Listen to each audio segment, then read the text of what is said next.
Oigan, ya veo que están en el aula, ¿verdad?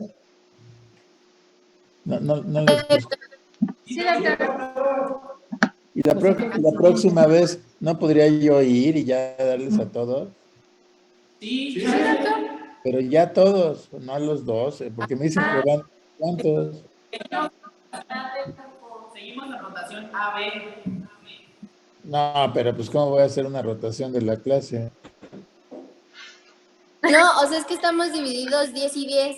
No venimos todos Bueno, a juntos. ver, si doy la clase a 10 ahí con una pantalla y la computadora, ¿los otros 10 la pueden recibir en línea? Sí. Ah, pues entonces mejor nos vemos el lunes a la 1 en el aula, porque yo no entendía eso. Y ¿saben qué? Voy a abrir una cuenta yo para no tener tantos problemas con la cuenta de la UNAM, ¿no? Sí, doctor, está bien. ¿Estaría bien? Sí. ¿Y qué necesitamos para dar la clase en el aula? Aquí.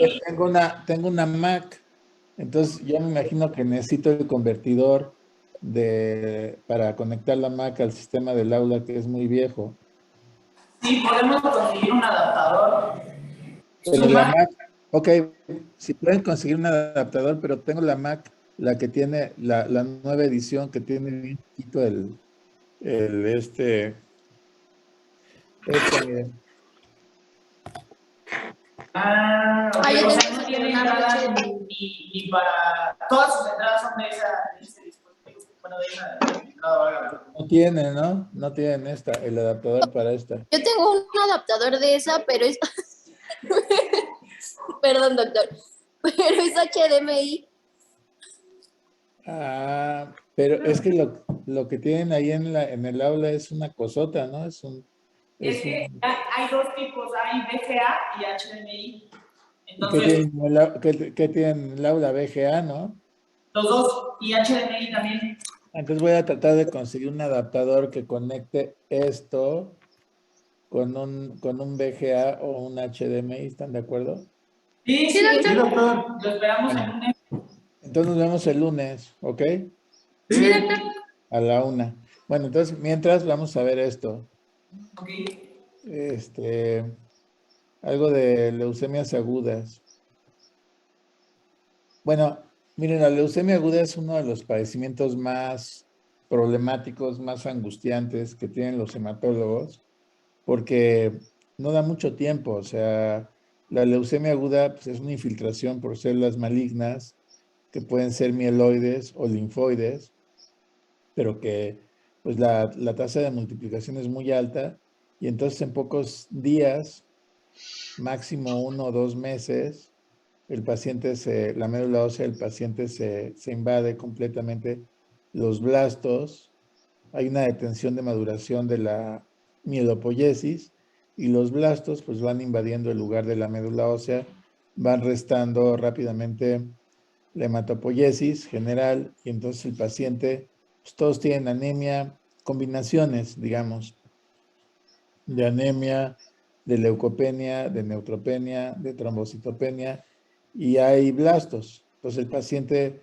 que tiene leucemia generalmente llega a nosotros con cuadros aparatosos, a urgencias, llega anémico, con fiebre, en muy malas condiciones generales, deshidratado, y pues ahí todo el mundo tiene que darse prisa porque hay que identificar primero que es una leucemia.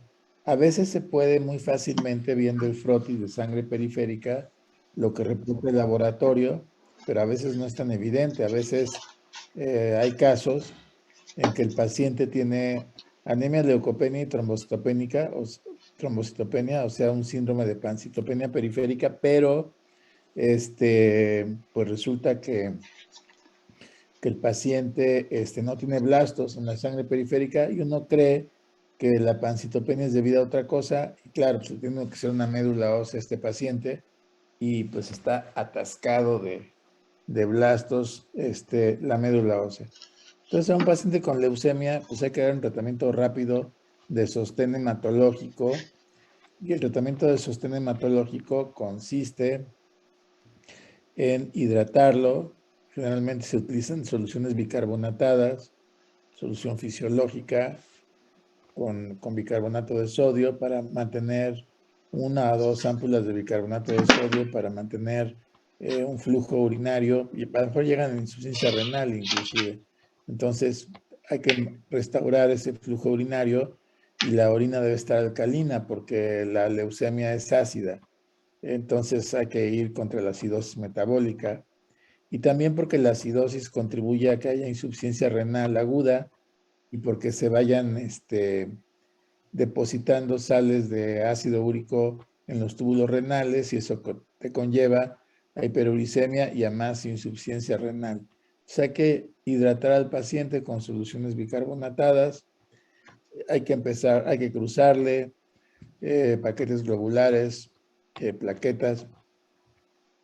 Normalmente no debe uno dejar que el paciente descienda por debajo de 8 de hemoglobina, o sea, un hematocrito de 30, y tampoco debe uno dejar que el paciente llegue a 20,000 plaquetas o menos, porque puede tener un sangrado espontáneo, que puede ser en sistema nervioso central, y pues ahí se muere el paciente. Entonces, y hay que darle antibióticos, si tiene fiebre neutropénica, y este tratamiento de emergencia, y hacer un diagnóstico, ¿no? Este tratamiento de emergencia, todo esto se puede llevar a cabo en un servicio de urgencias. Se hospitaliza al paciente y permítame un segundo. Permítame un segundito. Lo estoy mandando por urgencias. Lo estoy mandando por urgencias. Lo envío a urgencias.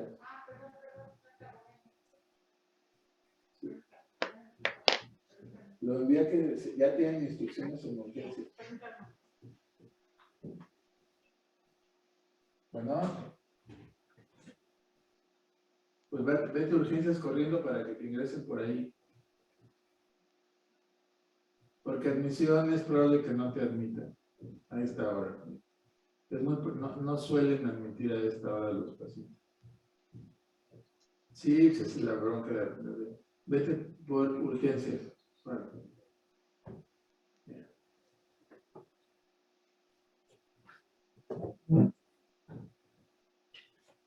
Perdón, justo es lo que tenía yo ahorita, un paciente que tengo que admitir por urgencias, así como le estoy diciendo. Entonces, hay que hidratar al paciente, hay que usar soluciones bicarbonatadas, hay que ponerle antibióticos profilácticos para evitar una sepsis y generalmente hay que ponerle plaquetas a un paciente de esto. Y hay que hacerle un diagnóstico y el diagnóstico, aunque no debe haber blastos en la sangre periférica nunca de los pacientes, cuando tienen un blasto, aunque sea un blasto, pues hay que ver que sea un blasto en el frotis de sangre periférica. Generalmente nos valemos de los técnicos de laboratorio y les decimos, a ver, enséñame el frotis, a ver si hay blastos. Si hay blastos, hay una leucemia aguda. Pero hay que ver qué son, si son linfoblastos o si son mieloblastos. Es lo que hacemos los hematólogos. Pero de todas maneras, aunque veas blastos o no veas blastos, en un caso así, hay que tomarle un aspirado biopsia de médula ósea al paciente. Entonces, bueno, pues es una leucemia aguda, que es un padecimiento que se origina en las células hematopoyéticas de la médula ósea. Como dijimos, una detención de la maduración de la mielopoiesis o de la linfopoiesis en una etapa muy temprana. Entonces los blastos se están reproduciendo, se están acumulando y van desplazando al tejido normal. La célula troncal hematopoyética también es una célula leucémica que viene de la célula tronco totipotencial. Entonces va desplazando a la célula troncal normal sana y va ocupando todo el lugar la célula troncal maligna y va produciendo las clonas malignas que van a matar al paciente. Lo matan en pocas horas o en pocos días, o quizás alguna que otra semana. Entonces sí es un gran problema, es una emergencia hematológica cuando un paciente tiene leucemia. Y entonces, pues es una enfermedad clonal, o sea, es una enfermedad que tiene un solo tipo de tiene anormalidades cromosómicas únicas y es una proliferación bastante desordenada, como dijimos, y puede invadir no solamente la sangre periférica, por eso se llama leucemia. Leucemia viene del griego sangre blanca. Cuando hay muchísimas células, la sangre puede incluso cambiar un poquito de color. Por eso se llama sangre blanca. Fue el nombre que le dio Virchow a las leucemias, por eso le llamó leucemias. Pero la sangre se va espesando y va viendo una cantidad enorme de células muchas veces. Puede haber desde nada a una gran cantidad enorme. Cuando hay más de 50,000 células malignas en sangre periférica, pues es lógico que se tiene una leucemia. Y eso es todavía una emergencia mayor porque estas células producen, pues llenan los vasos materialmente y pueden producir ruptura de los vasos y hemorragia. En el caso de los vasos capilares de la piel, pues producen equimosis, petequias, que son puntitos hemorrágicos, gingivorragia, pero imagínense que esto pasa en el tubo digestivo, va a ocasionar hemorragia de tubo digestivo. Si esto pasa en el riñón, va a ocasionar hematuria. Si esto pasa en el sistema nervioso central, en el encéfalo, pues va a producir un accidente vascular hemorrágico. El paciente se va a morir en poco tiempo. Si esto pasa en los pulmones, pues va a producir hemorragia pulmonar. Eso es en cuanto a las plaquetas bajas, pero también la cantidad de leucocitos, como les digo, puede romper vasos. Puede producir un fenómeno que se llama leucostasis. Con más de 50,000 células hay leucostasis y con más de 100,000 células malignas, blásticas en la sangre periférica, pero por supuesto que hay leucostasis y el paciente puede fallecer de una hemorragia cerebral o pulmonar. O puede caer en falla orgánica múltiple porque se pueden tapar, se puede taponar toda la microcirculación del paciente.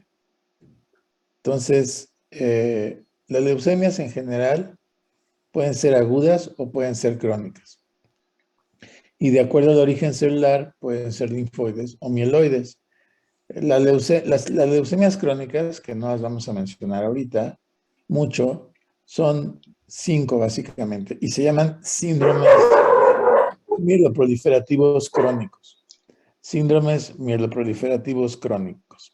Entonces, las leucemias crónicas son la leucemia mieloide crónica, la trombocito, cuando predominan toda la serie mieloide, los promielocitos, mielocitos, metamielocitos, bandas, segmentados, eosinófilos y basófilos, conforman a la leucemia mieloide crónica. La leucemia mieloide crónica tiene un marcador que es el cromosoma Filadelfia positivo, que se puede encontrar, y su proteína de fusión, que es la proteína de Abelson, BCR/ABL, que se puede encontrar, es la translocación 1122.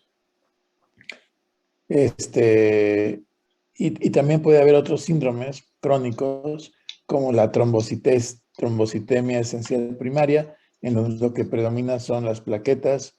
Son pacientes que tienen más de 1,000,000 de plaquetas, bueno, más de 600,000 plaquetas, pero muchas veces más de 1,000,000 de plaquetas. La mielofibrosis, que también es un mieloproliferativo crónico, en el cual hay esplenomegalia, básicamente, y puede haber aquí pancitopenia, porque la médula se vuelve fibrótica.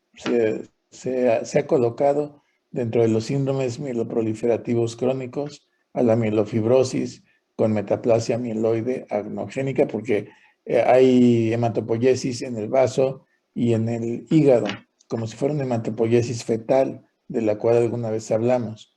También está la leucemia mielomonocítica crónica, donde predominan monocitos y mielocitos. Básicamente esos son los síndromes mieloproliferativos crónicos.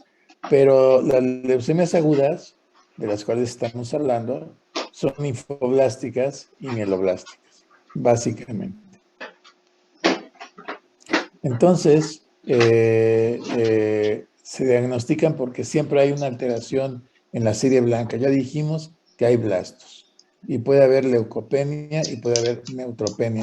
Neutropenia grave cuando el paciente tiene 500 neutrófilos o menos, o cuando hay menos de 100 neutrófilos absolutos, pues es neutropenia muy grave. La serie roja está muy disminuida. Generalmente los pacientes están anémicos, con hematocritos bajos. No es raro encontrar pacientes con 5, con 4 de hemoglobina, con 7 de hemoglobina. Están neutropénicos. Es una anemia arregenerativa por infiltración. Es una anemia normocítica, normocrómica.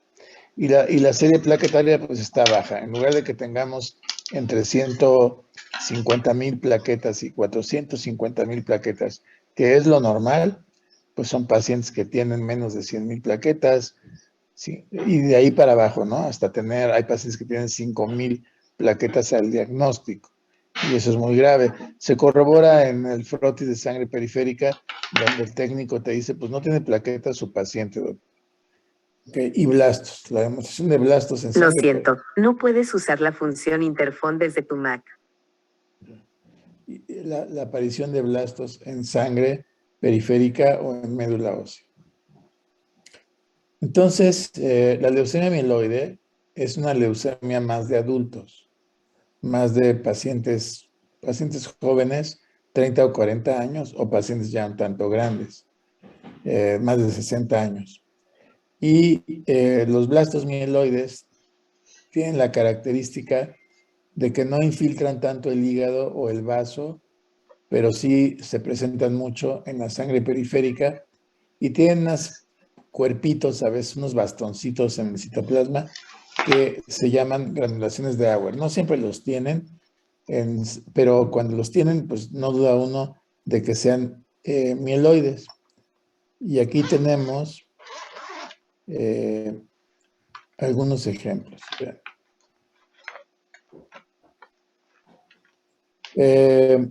Bueno, son clonas leucémicas, son estirpes clonales que tienen algunos oncogenes. Cuando hacemos un análisis de su ADN, podemos encontrar esos oncogenes que ven ahí. Es muy importante, por ejemplo, el oncogen MYC. El oncogen MYC implica una gran proliferación celular. El oncogen ABL, el BCL2, el RAS, son oncogenes que se encuentran mutados en las leucemias agudas mieloides. Pero a veces hay genes quiméricos, o sea, hay oncogenes mezclados que fabrican una proteína de fusión. Es el caso del BCR-ABL, que se puede encontrar clásicamente en la leucemia mieloide crónica, pero que también existe en algunos casos en leucemias agudas, particularmente en leucemias agudas linfoblásticas. Y esto es para decir que la leucemia mieloide crónica, pues es crónica, pero tiene 3 fases. Una fase crónica, una fase más acelerada y una fase blástica. ¿Qué quiere decir esto? Que a veces la leucemia mieloide crónica se puede transformar en una leucemia aguda. Y realmente son las fases evolutivas de una leucemia mieloide crónica. Dicho de paso, hay una fase crónica, hay una fase acelerada y una fase blástica. Y en la fase blástica de una leucemia mieloide crónica, aunque es mieloide, fíjense que se puede transformar a una leucemia linfoide de forma rara a veces, con el oncogen BCR-ABL, que es lo que se llama el cromosoma de Filadelfia, y también las leucemias agudas linfoblásticas tradicionales, las linfoblásticas de entrada, de inicio originales, las leucemias agudas linfoblásticas, a veces también tienen el cromosoma Filadelfia positivo. Un gen que se llama PML-RAR alfa se encuentra en la leucemia mieloide aguda que se llama M3 o promielocítica. Entonces son algunos puntos importantes que identificamos. ¿Qué cosa de importancia tiene que la leucemia granulocítica crónica o mieloide crónica tenga este identificador, este gene BCR-ABL? Pues que hay un blanco contra este gene que es el Glivec. Entonces, anteriormente los pacientes no entraban en remisión con tratamientos antiguos y morían antes de 3 años. Pasaban a la fase blástica, que era una fase refractaria, y se morían. Pero ahora los inhibidores de tirosina sinasa, el primero de ellos que se llama imatinib, en uso en nuestro país. El imatinib produce digamos, inhabilitación del gen BCR-ABL, y entonces puede inducir la remisión en cuestión de 1 año, una remisión hematológica, una remisión clínica, una remisión molecular. Y entonces, en 1 año el paciente puede estar en una remisión molecular y mantenerse como tal, desaparecer este gen y mantenerse con el tratamiento con imatinib. Esto es una tableta, o sea, una leucemia que se controla con una tableta y que se puede curar con una tableta. Hoy en día, con varios inhibidores de tirosina sinasa, el paciente con leucemia amiloide crónica está bien, están vivos, funcionales, en remisión completa, a veces en remisión molecular con biometrías normales. Pero toda su vida tienen que tomar una tableta, un comprimido de imatinib o de otros inhibidores de tirosina sinasa que también existen, pero en caso de que hagan resistencia. Pero fíjense, la hematología conquistó a la leucemia mieloide crónica y ya prácticamente estos pacientes no se trasplantan. Al principio se trasplantaban mucho, ahora casi no se trasplantan. Y también hay otro caso dramático, la leucemia aguda mieloblástica M3 o promielocítica, que la están ustedes viendo ahí, tiene estos genes anormales, el PML, diagonal RAR alfa, y ahí también hay un blanco molecular. Tiene un blanco molecular que también hace que esta leucemia promielocítica entre en remisión completa muy rápidamente. Entonces, se curan estas leucemias M3 con trióxido de arsénico. Es un medicamento muy antiguo que hace impacto sobre este gen anormal. Entonces, la cosa ha cambiado, las situaciones han cambiado. Hay algunos factores predisponentes para tener leucemia aguda. Se ha dicho, pero no se ha comprobado mucho, exposición a derivados del benceno, o sea, los gentes que manejan algunos insecticidas. La exposición a radiación ionizante, por ejemplo, los de Chernobyl, pues muchos de ellos hicieron leucemias agudas.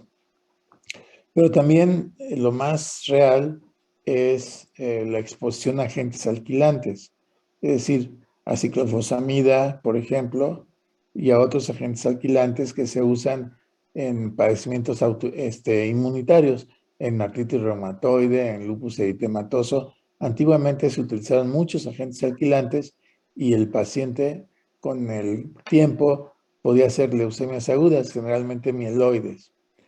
Algunos virus pudieran tener esta facilidad de inducir leucemias, como los retrovirus y algunas anomalías como el síndrome de Down y la anemia de Fanconi en los niños. Pero bueno, las leucemias agudas, lo más importante es identificarlas.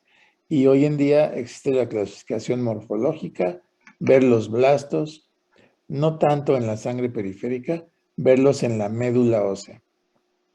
Ver la clasificación citoquímica, es decir, ver, digamos, teñir los blastos con algunos compuestos para ver si son mieloides o linfoides. La clasificación inmunológica o el inmunofenotipo, ver sus marcadores de membrana con el citómetro de flujo utilizando fluorocromos, o sea, sustancias que tiñen la membrana, y un rayo láser y anticuerpos. Y la clasificación citogenética, que es hacer pues, la citogenética tradicional. Entonces, por ejemplo, en la leucemia aguda, cuando es linfoide, tenemos 3 tipos. La leucemia aguda linfoblástica L1, que es poco diferenciada, es una leucemia con blastos pequeños. La leucemia aguda linfoblástica L2, son blastos más indiferenciados, un tanto atípicos, con nucleolos grandes, y la leucemia aguda linfoblástica tipo L3 son blastos enormes, con muchas granulaciones del citoplasma, y también se han confundido, se parecen a las células de unos linfomas que se llaman linfomas de Burkitt.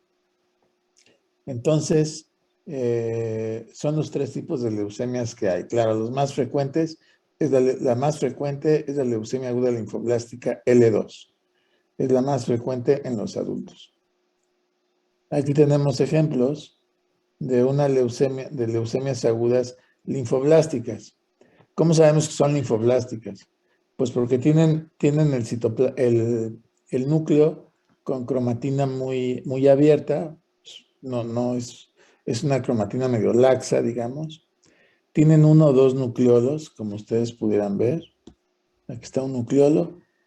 Y lo más característico es que para decir que son linfoblastos, el citoplasma de las células es más bien escaso.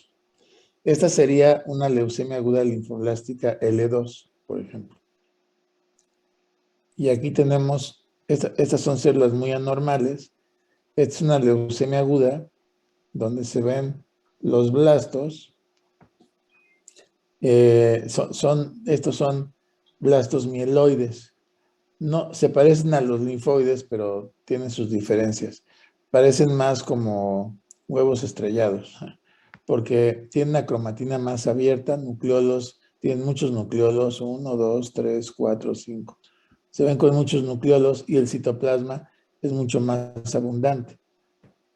A veces se ven bastones acá en el citoplasma que se llaman bastones de Auer.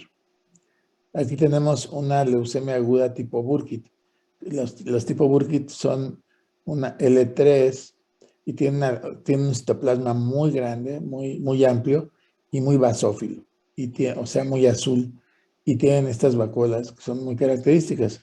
Cuando vemos esto en sangre periférica o en la médula ósea, sabemos que son blastos de leucemia aguda L3. Aquí tenemos el aspecto de una médula ósea. Aquí tenemos un coágulo y aquí tenemos un espacio de la médula ósea, pero vean que es monótono.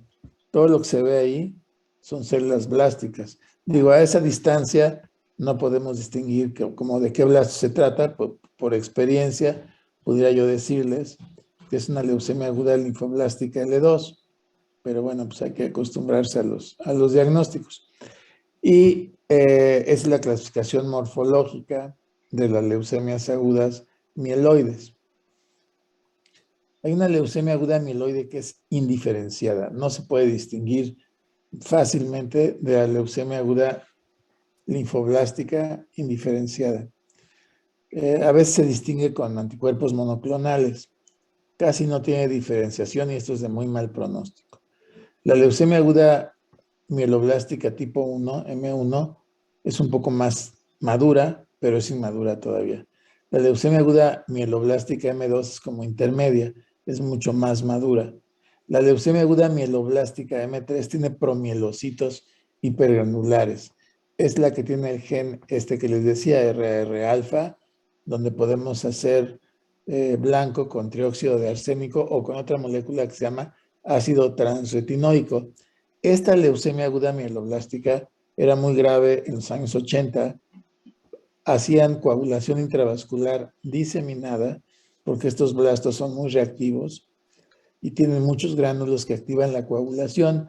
Entonces hacían CID y fenómenos trombohemorrágicos al diagnóstico y al empezar la quimioterapia clásica. Muchos de ellos morían por hemorragia y trombosis. Hoy en día ya no se tratan con la quimioterapia tradicional, se usa el ácido transretinoico o el trióxido de arsénico, y yo les puedo decir que el 90% de estos pacientes antes se morían en etapa de inducción de remisión y ahora el 90% de estos pacientes se curan sin trasplante. Entonces es un cambio muy dramático en la leucemia aguda promielocítica porque tenemos un medicamento que hace blanco directamente.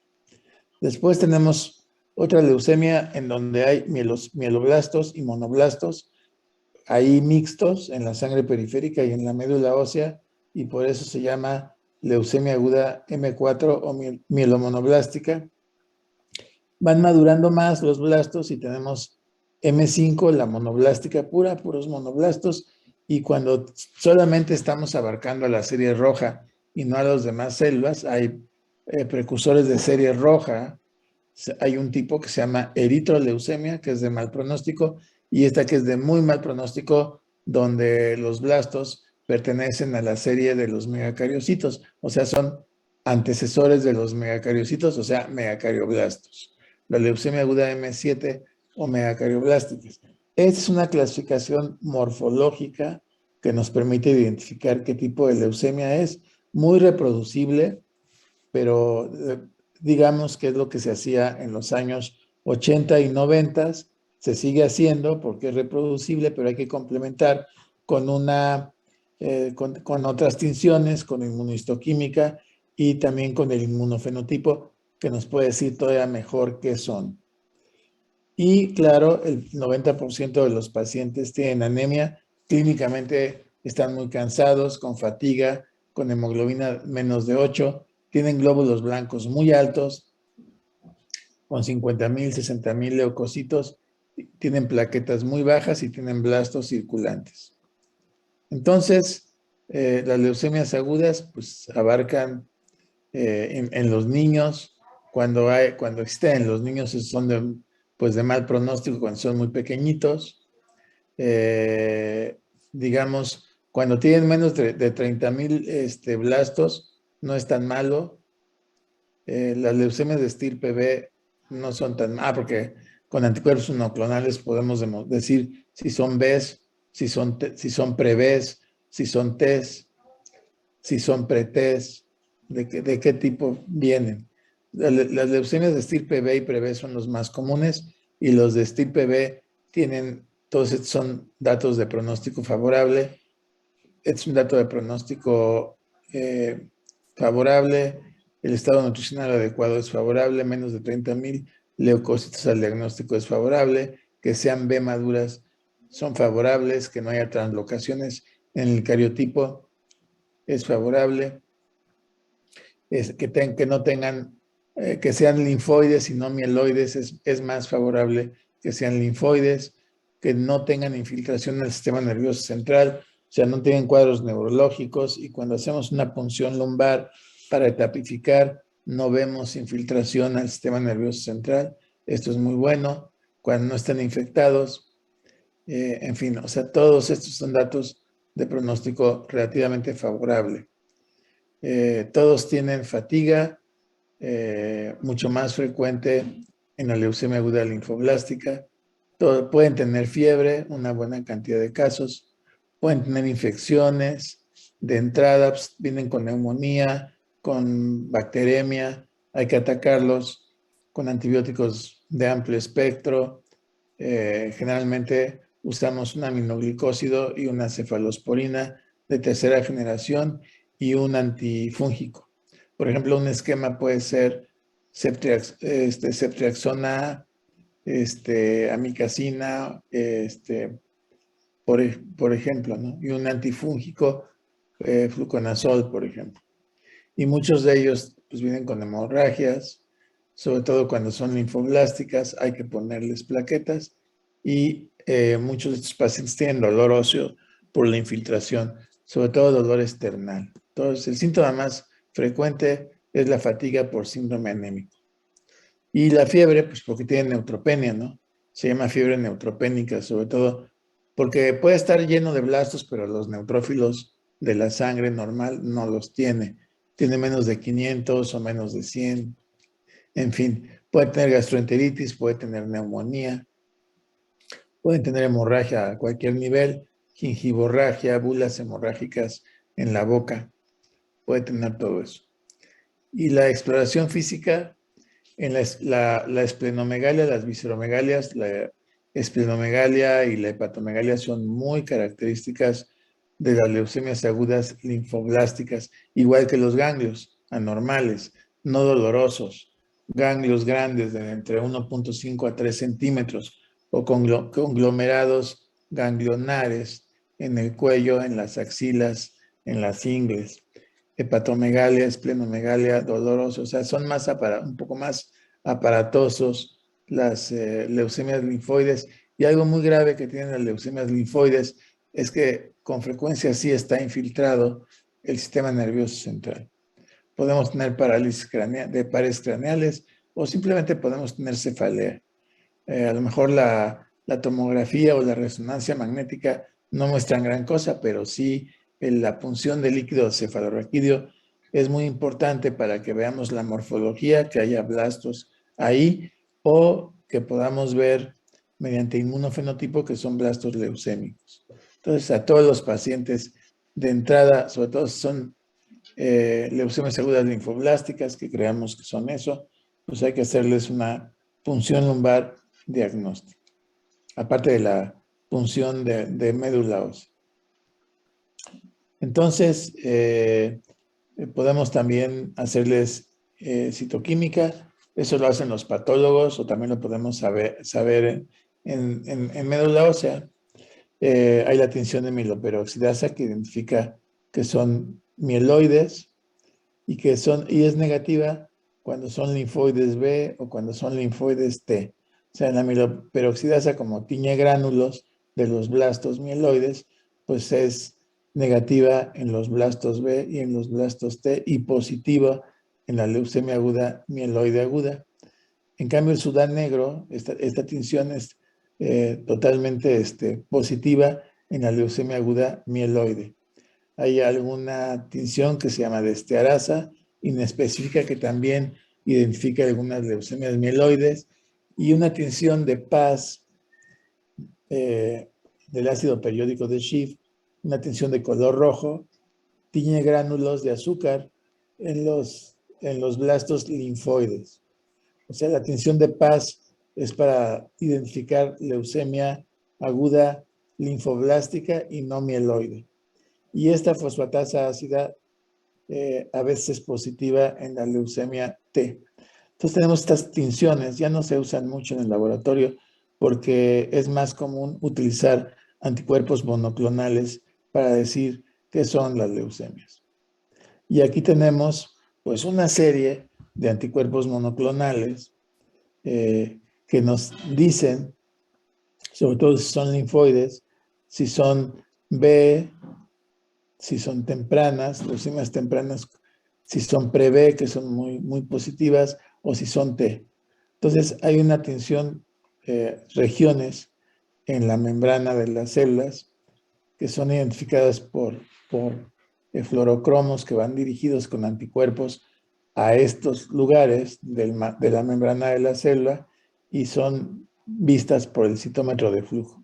Y son tinciones de color que identifican un montón de células, millones de células en el citómetro de flujo y se van combinando algunos inmunofenotipos y nos van diciendo cuándo una leucemia es linfoide, mieloide, pre-B, B o T.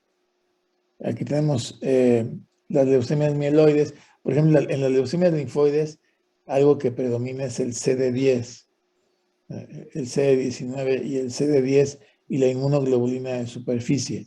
En algunos son positivos. Y las leucemias linfoides, los anticuerpos que van a teñir estas regiones, CD33, CD13 y CD14.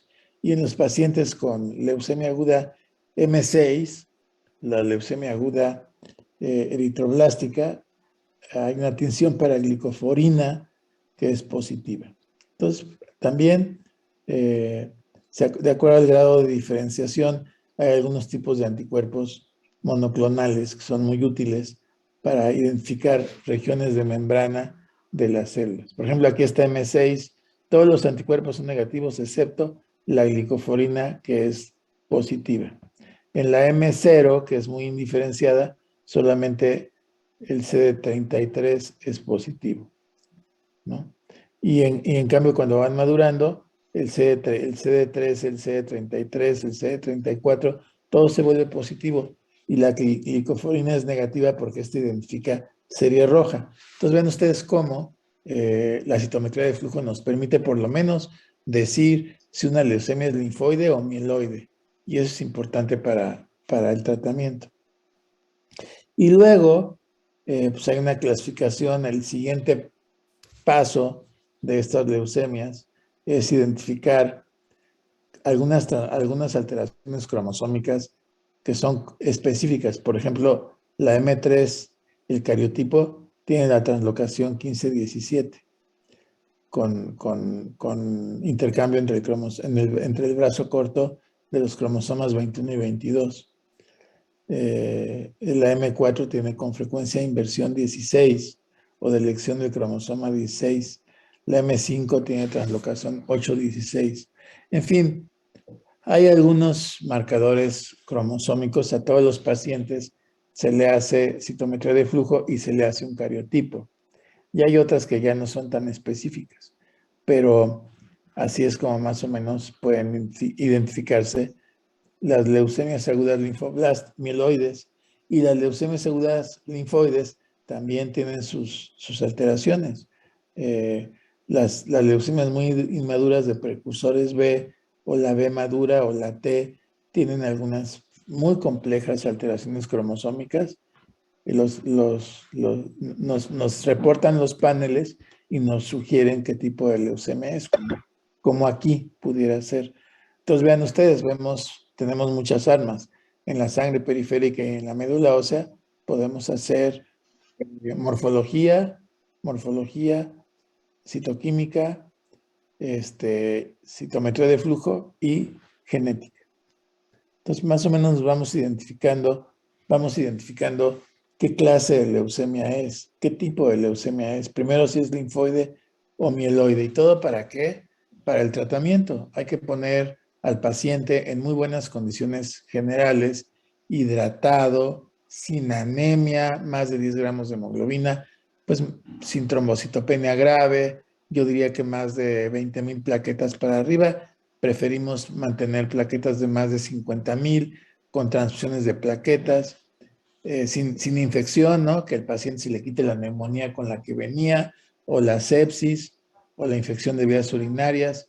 Cuando ya llevamos una semana de estar manejando estos aspectos, podemos iniciar el primer tratamiento de un paciente con leucemia, cuando ya esté estable, y es quimioterapia, excepto en la leucemia aguda promielocítica, que ya vimos que puede ser ácido transretinoico o trióxido de arsénico, pero en estos casos lo que se utiliza es una inducción a la remisión, y cuando el paciente puede recibir 1, 2, 3 ciclos de inducción. El paciente, ¿qué quiere decir que está en remisión? Que está asintomático, que la biometría hemática puede ser normal como la de cualquiera de nosotros, sin anemia, sin leucopenia, sin trombocitopenia, con menos del 5% de blastos en la médula ósea, obviamente sin blastos en la sangre periférica, y podemos ver que ya no hay, podemos inclusive llegar a saber que ya no hay alteraciones cromosómicas. Entonces, en unos cuantos ciclos podemos inducir la remisión. ¿Qué tanto? 60, 70, 80% de los pacientes, también según la edad, van a llegar a la remisión. Pero esto no basta, hay que darles como mantenimiento durante meses. Cada mes usamos lo que se llama estrategia de consolidación, según el caso, quimioterapia de consolidación, prevención de la infiltración al sistema nervioso central. Esto lo hacemos generalmente con quimioterapia intratecal mediante punción lumbar cada mes, con metrotexate o con citarabina, y luego mantenimiento, y esto es como para llevar al paciente a un trasplante. Lo ideal, el único tratamiento curativo que es las leucemias agudas, es el trasplante de médula ósea de un hermano compatible o de un familiar parcialmente compatible, que se llama trasplante de médula ósea alogénico, y el otro, que es parcialmente compatible, se llama haploidéntico. Entonces, la idea es curar al paciente poniéndolo en remisión. El problema es que no todos los pacientes logran remisión. La mayor parte de los pacientes sí, pero tenemos como 1/3 de los pacientes que no logran remisión, que son leucemias muy refractarias de entrada, y eso es un gran problema. Entonces, solamente quiero mencionarles que pues estas son las drogas de inducción. antibióticos antitumorales como la daunorubicina o la idamicina combinadas con un antimetabolito, con un análogo del ADN, que es el arabinósido de citosina. Básicamente son 3 días de daunorubicina y 7 días de ARA-C. Y luego siguen los tratamientos de consolidación, 1, 2, 3, lo que les hayamos dado para llevarlos a un trasplante de médula ósea. Pues esta es la idea. Aquí tenemos a la leucemia aguda, linfoblástica. Aquí es otra categoría de drogas. En la linfoblástica intervienen un medicamento que se llama vincristina, ahí la prednisona es importante, y la asparaginasa, la inducción y luego la consolidación, prevención del sistema de infiltración al sistema nervioso central con metrotexate o con citarabina, y mantenimiento con 6-mercaptopurina o metrotexate para llevarlos también a un trasplante de médula ósea. Entonces tienen todas sus etapas: inducción, consolidación, mantenimiento y trasplante de médula ósea. Entonces, por ejemplo, en leucemia aguda linfoblástica, sobre todo en los niños, las tasas de remisión son como del 90%. Es muy optimista el asunto en los niños, no tanto en los adultos, donde el porcentaje de remisión completa es como del 70%, pero no está mal, está bastante bien. En cambio, la leucemia aguda mieloblástica, el porcentaje de remisión completa pues oscila entre un 60 y un 70%. Desgraciadamente, la leucemia aguda en general sigue siendo una enfermedad mortal, aún con trasplante de médula ósea. La supervivencia libre a 5 años, hablando ya de pacientes trasplantados, libre de enfermedad, libre de progresión, es como del 60% en la leucemia aguda linfoblástica, pero tan solo de un 20% cuando hablamos de adultos con leucemia aguda mieloblástica. Están vivos el 20%, a pesar de que los trasplantes, excepto la leucemia aguda promielocítica que les decía yo. Entonces, por eso es importante identificar a estos enfermos. Y bueno, pues ahí la dejaría yo ahorita, pero pues ustedes, su labor es pescar pacientes que tengan anemia, leucopenia, trombocitopenia, ver si no tienen blastos en la sangre periférica, ver si no tienen adenopatías o visceromegalias, fiebre neutropénica, y pensar que pueden tener un paciente con citopenias en sangre periférica, si no es una deficiencia de vitamina B12, que sería muy raro, o ácido fólico. Pues cuando tienen ustedes pancitopenia, pues no hay muchos diagnósticos que hacer. Uno de ellos es anemia plástica y otro es una leucemia aguda mieloblástica o linfoblástica, y otro es los síndromes mielodisplásicos. Pero pues todo se resuelve enviándolos, identificando el caso, que puede ser muy mortal en muy poco tiempo. Por eso hay que identificarlo y enviarlo a un centro de referencia para que se le haga una médula ósea y se sepa qué tiene el paciente, ¿no? Entonces, más o menos, en general, esto de las leucemias agudas. Vamos a hablar de las leucemias crónicas la próxima vez que nos veamos, ¿ok? Allí ya en el salón. El lunes, ¿de acuerdo? A la 1. Gracias, doctor. Nos vemos el lunes. Nos vemos el lunes. Órale. Gracias, doctor. Adiós. Bye.